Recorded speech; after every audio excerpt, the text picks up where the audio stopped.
about the octuplets' mom, wonder how she's going to raise all 14 of her kids. Well, now some guy's coming forward claiming he could be the daddy of them all. Dennis Bodine says he's Nadia Suleiman's ex-boyfriend. He says he donated his sperm 3 times, no questions asked. Now he wants a DNA test. Listen to what he told ABC's Good Morning America about their relationship. What she did was when she'd come over, she worked the graveyard shift at the hospital and would come over I'd, do a donation, then she'd kind of crash out because I'd have to go to work in the morning. But you don't know that she was doing any IVF during that time. You just know that you were given samples. Correct. And you just didn't think to ask? No.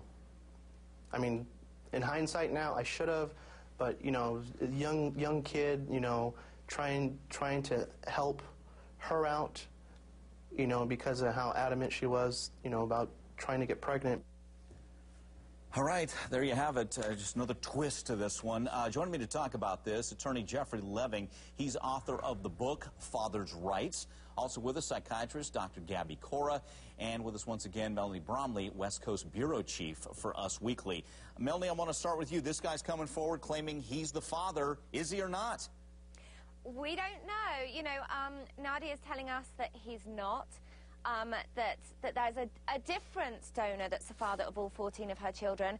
But obviously she's lied to us before, or she's kind of stretched the truth. So we really don't know at this point who is the father. Yeah, there's her statement. Let me read it to you. He's not lying. He went to the doctor with me once. It didn't work. He's not the father of any. He didn't work. Okay, so there's the denial from Nadia Suleiman. Let me bring in Dr. Gabby Cora on this one. Gabby, you hear this guy talk. What do you think his mindset is or was?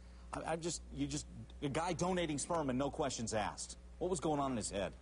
Well, he may have wanted to donate his sperm, but chances are you don't just come into a laboratory and donate your sperm and someone takes it from you, no questions asked. He must have needed to fill out some forms or converse with someone, a doctor, a nurse, or someone else. The process is not as simple as, I just came in, left my sperm and left. So he may have wanted to help out, but my hunch is that there was a lot more to that process than just that. Yeah, well, he talked about that. Let's listen to that.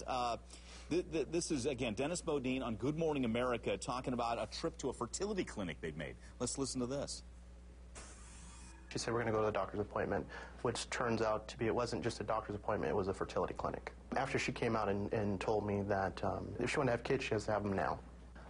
She was told that she was going to, or she had, oh gosh, I forgot the terminology, ovarian cancer. You know that that's what the doctors told her, or that's what Nadia told you the doctors told her? That's what Nadia told me the doctors told her. All right, Gabby, what do you make of that? It sounds like, at least at the time, she's really putting the pressure on him. Coming up with this cancer claim so he donates and she can get pregnant. She may have put the pressure, he may have experienced that pressure, and he may have been young enough not to ask for some more details about what he was actually doing and the consequences of him being a donor. Okay, let's bring in Jeffrey Leving. Jeffrey, this guy wants now a DNA, a paternity test. Does he have any rights here? Well, my opinion is he should have rights. Unfortunately, in California, a semen donor has no legal rights if the mother is not his wife. Now, there is an exception, and the exception is if there's a licensed physician or surgeon involved in the process. But the present California statute is unconstitutional, and I believe this father needs to get into a court. He needs to seek a DNA test, and if he's unsuccessful, he needs to challenge the California statute, which denies fathers due process and equal protection under the Constitution. Now, Jeffrey, we had an attorney last hour that talked about this, and she made it sound like he's got, that he, if he's a sperm donor like this, like he claims, that, yeah, he's got the right to paternity because he could be the father, and we have to find that out.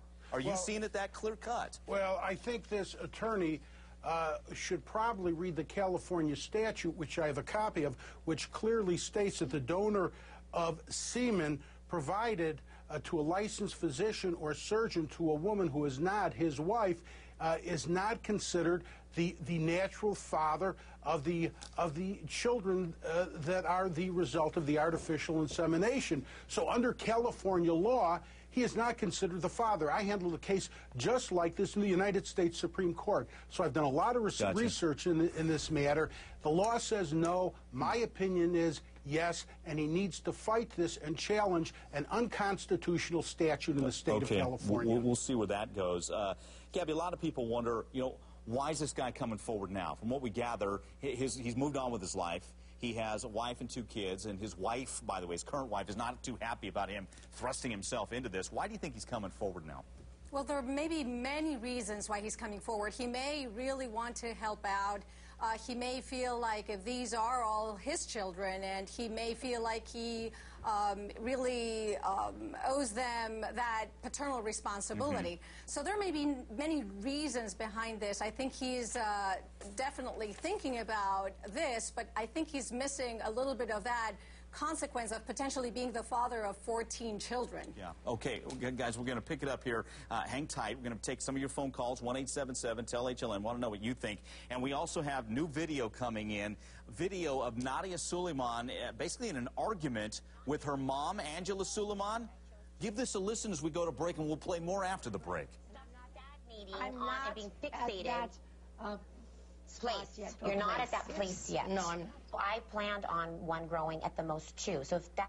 We'll go back to Prime News on HLN. We're talking about the latest developments with the mom of the octuplets. Actually, the new development is there's a guy coming forward saying he is the father. Went on Good Morning America saying he donated his sperm 3 times. No questions asked. He says he's the father. Nadia Suleiman says no, he is not.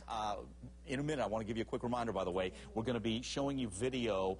Basically, it's an argument between Nadia Suleiman and her mom, Angela Suleiman. Stick around from that. But first, we want your views here. Patricia in Montana, you're a part of Prime News. Go ahead, Patricia.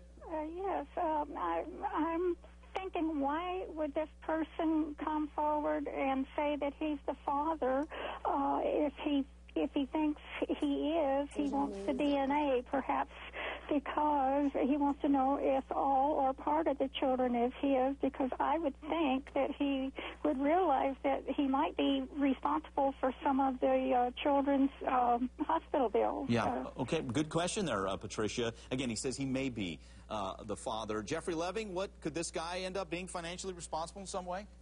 Well, there's a possibility he could end up responsible, and that'd be a heck of a lot of child support and medical bills to pay.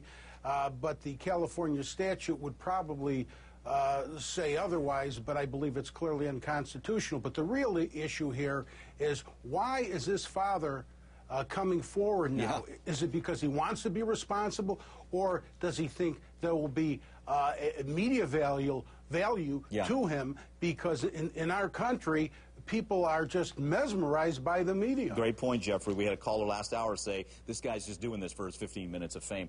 Hey, guys, I want to switch things up a little bit now, and we promise you this is basically an argument between Nadia Suleiman and her mom, Angela Suleiman. This is from RadarOnline.com. They taped this. Let's give it a listen. I planned on one growing at the most 2. So if that had happened, what's the difference? Because this is all unintentional. But did you read about the statistics? The statistics, this doesn't happen. That doesn't happen. This never, ever happened. Well, one person this happened to. Something was happening there because, you know, in the first place, you should have considered your other 6 children. Okay, but I still was going to, I'm not going to destroy the embryos, period. Done, done, done. Okay, that was part of about a 3-minute taping there of Nadia and Angela Suleiman going back and forth. You heard that. Melanie Bromley, before I get our Dr. Gabby Cora in on this, what is the relationship between Angela Suleiman, Nadia Suleiman, and this RadarOnline.com? Because they'd already interviewed the grandmother, correct? They have. I mean, the relationship between Nadia and her mother is explosive. You know, this is 2 people who neighbors have told Us Weekly that they just do not get on. They have arguments at 1 o'clock in the morning. They swear at one another. They have this very kind of terrible tension between the 2 of them.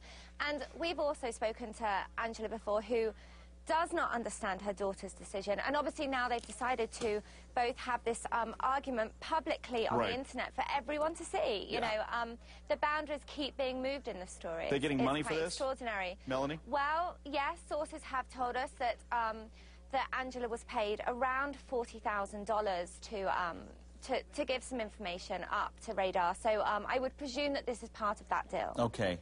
Dr. Gabby Cora, as you listen to that snippet, and let me point out, this is, as Melanie's pointed out, this is they're taping this, a 3-camera shoot. Does it look staged to you at all, Gabby, as you heard it and listened to it? There's a lot of tension and, you know, still a lot of finger-pointing. Why did you do this? Why not this other thing? Weren't you content with 6 children? Did you need 8 more? But the thing is, I don't think anyone anticipated that she was going to have 8 little ones. Yeah. But the reality is that continuing to point those fingers won't undo that. So now I think everyone is better off at trying to figure out how everyone is going to have a large family and with the responsibilities that it takes to be able to take care of so many children. Yeah, back to the serious matter at hand. How are they going to take care of those 14 kids? But Melanie, I want to go back to you on this. So basically you're saying they fight anyway, so why not flip the cameras on and make a little money off it? Is that it? Well, I mean, that's obviously their, you know, viewpoint on it. I mean, for Nadia, I imagine, like, she has to bring up 14 children. Right. We know that there are some problems. We know that the house that they're currently living in is potentially going to go into foreclosure. So, you know, they have to practically think about how they're going to bring these kids up. And there doesn't seem to be very much money coming in aside from these. We also know that Nadia was paid quite a significant amount of money by the British press to talk to them as well. Okay. So I think they're just kind of using their 15 minutes of fame to see what they can make, you know. I mean, who blames them? When you've got 14 kids, some special needs kids, premature babies, they need cash, and a lot of it, as we've talked about. Angels in Waiting, that's a group that it came forward. Their representative is Gloria Allred. We spoke to her last week, and Angels in Waiting is offering up basically round-the-clock care for these kids. And they're talking about a price tag of about $135,000 a month. And Gloria Allred sold it this way, that there are taxpayers in California are upset about having to foot the bill. Well, if Angels in Waiting takes over, then they're banking on private donations. Melanie, I'm not sure if you know this. I'll ask you anyway. Has Nadia Suleiman responded one way or another to Angels in Waiting, whether or not she's going to take them up on their offer? Well, I mean, Nadia has said that she is, you know, she's made it very obvious, very public, that she will accept donations. She obviously has her website as well, where people are emailing in all the time. So I don't think she's being very proud about this. This is something that, you know, she's made very obvious. She will take whatever help she can get. She's aware that she needs it, and she's made it very clear. Okay, guys, we're going to have to leave it there. Jeffrey Leving, Dr. Gabby Cora, and Melanie Bromley. We appreciate your time, guys. Thanks so much. All right, coming up, again, there's no sign of 5-year-old Haley Cummings, but we're learning new and ugly allegations against her dad. His ex-wife says he's abusive.